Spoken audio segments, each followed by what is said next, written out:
This is a 10-year-old Android phone. It was released back in February of 2015 when budget smartphones were a lot different than today. Back in 2015, these kind of bezels and this kind of shape was pretty typical, and so was a less than 5-inch screen. In today's smartphone world, that doesn't even exist. So it'll be interesting to see something that is kind of a rarity in 2024. Let's see how this holds up almost 10 years later. And a quick reminder, make sure you guys subscribe to the channel. It would really help me out a lot. Well, for starters, the Moto E definitely has an interesting build. And on my model, it didn't come with sides, but luckily, I have a case, and this is actually pretty good. The sides of the Moto E2 are extremely rounded, which really makes for a very comfortable phone experience. Probably actually one of the most comfortable phones I've ever held. It's also just because of this such small form factor. We have our 5-megapixel camera on the back, as well as a headphone jack. Back in 2015, for budget smartphones, micro USB was pretty typical, so no surprise there. And we also have a front-facing camera, so that's pretty cool. I actually really overall like the design. I don't have too many complaints. Obviously, this is a much smaller phone than most others in 2024, but that's not particularly a bad thing. So yeah, I like the design. Now let's talk about this screen. This is a 540 by 960 panel, which is called QHD, but QHD is usually most known for 1440p panels. This is definitely not 1440p.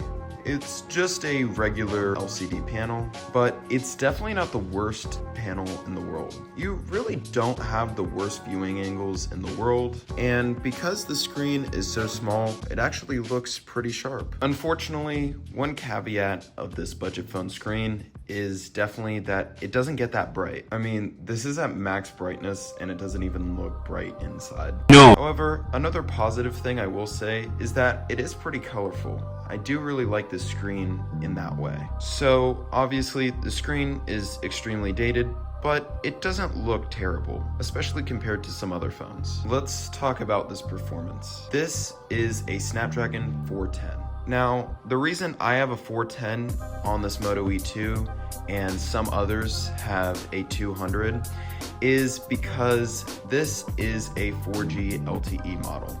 So the 3G model actually only has the Snapdragon 200, which is actually a pretty big performance difference.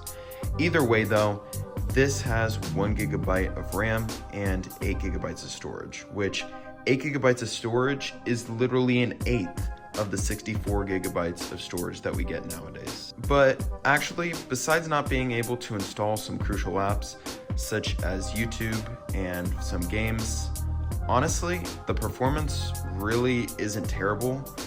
Day to day, scrolling through the UI is actually more speedy than some other phones. See how quick that loaded up? Or let's try to load up the Play Store. Now, obviously, the Play Store will take a bit of a longer time, but honestly, it didn't take that long. Scrolling through, clicking on some things. Sure, it's a bit sluggish, but actually it's kind of comparable to even phones that were budget maybe a couple of years ago. Watching Netflix and also playing some basic games like Geometry Dash will actually do just fine. Let's click on Amazon.com and see how quick it loads. That is pretty fast for such an old phone. And obviously the RAM's really not going to be the best, so if you go back, actually that did load back up. But I will definitely guarantee you will have problems with the amount of RAM and keeping other apps open. But I'm actually really shocked how well this performed. Now, this is only on 5.1 Lollipop, and yes, I am terrible at this game. But it is honestly not too bad. Even though it is on 5.1 Lollipop, besides YouTube, you can really install any game that you want. And also besides most like some 3D games such as like COD Mobile or PUBG or something like that. But basic games will do just fine. Enough about the performance though, let's talk about these cameras. Do it! Just do it! Like I said in the beginning, we have a 5 megapixel camera on the back, and then on the front, we have a VGA camera. If you don't know what VGA means, it basically means potato quality.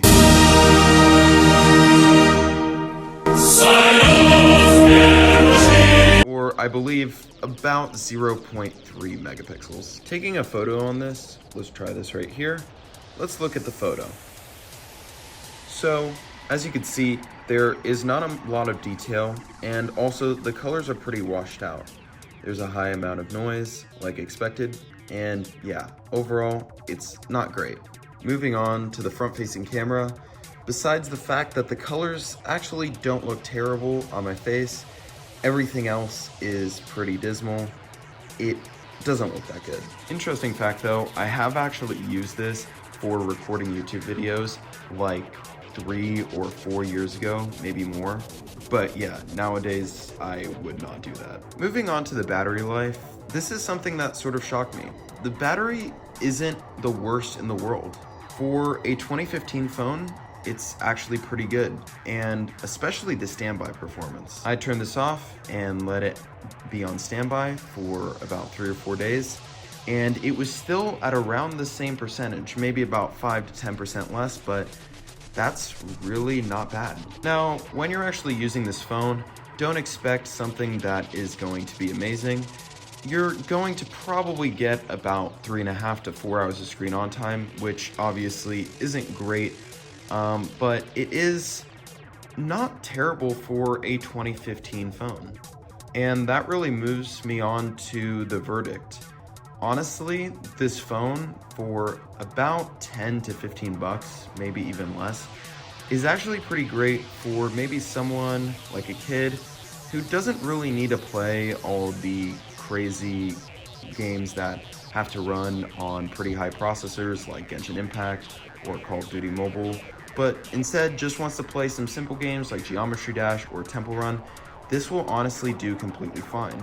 Also, if you're just someone who wants to watch some Netflix or just wants to watch some YouTube if you can get it working, then honestly it's not bad either. If you want to use this as a secondary phone, it's really not too bad. I've had this phone for maybe more than 4 years, and honestly throughout this time, it's done really well. Now, would I recommend you buy this if you're gonna use this as a main phone or someone who is serious about conducting a lot of business or playing some games that are more intensive than the ones that I mentioned? Then no, I would not at all recommend this. But either way, it's a really interesting phone to look back on, and honestly, for a budget phone, this has handled better than some iPhones or some high-end Android phones. So yeah, that's my thoughts on the Moto E2. Let me know what you guys think, and once again, make sure to subscribe if you enjoyed this video. Anyways guys, my name is Adam, and I will see you in the next one.